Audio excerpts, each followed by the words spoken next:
So as someone who believes that everything happens for a reason and that what you look for you will find, so I choose to always look for how things benefit me, here are some of the positives about the TikTok ban that I have been seeking actively and thinking about, so I can dwell on that instead of mourning the loss of our beloved.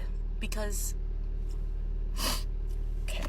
Number one, it is a chance to rebrand, to revamp. As someone who has two different TikToks and two different sides of my life that I've never been able to because once I started with this account, I pigeonholed myself.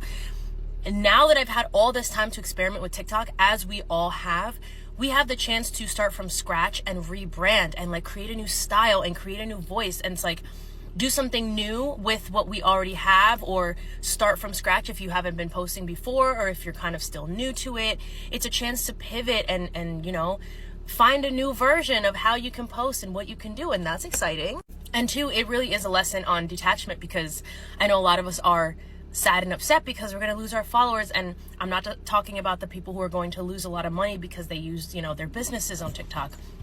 I'm strictly talking about the people who are really upset because they're going to lose all their followers. It's oh, I have 300 plus, I have 1 million followers, this and that. And obviously it's not the same on Instagram. Sorry, Instagram, you suck ass.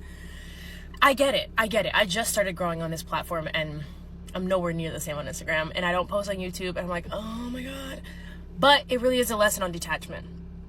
Because A, you have to believe that if people follow you and you have done it before, that you can do it again, and that you are worth following, and that you're interesting and cool enough and fun enough and educational enough, whatever, to gain those followers again on any platform.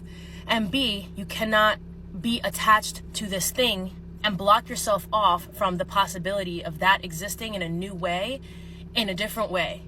It really is a lesson on we cannot be attached to such things like metrics and numbers to dictate our worth and who we are and how cool we are and how successful we are, or whatever it is for you on this one app, So I really try to take it as a pivot in okay, right, how did I feel as a person before I started thinking about all those dumb numbers? If people found us interesting before, imagine how interesting they can find us now that we've had all this time to experiment and now we can rebrand.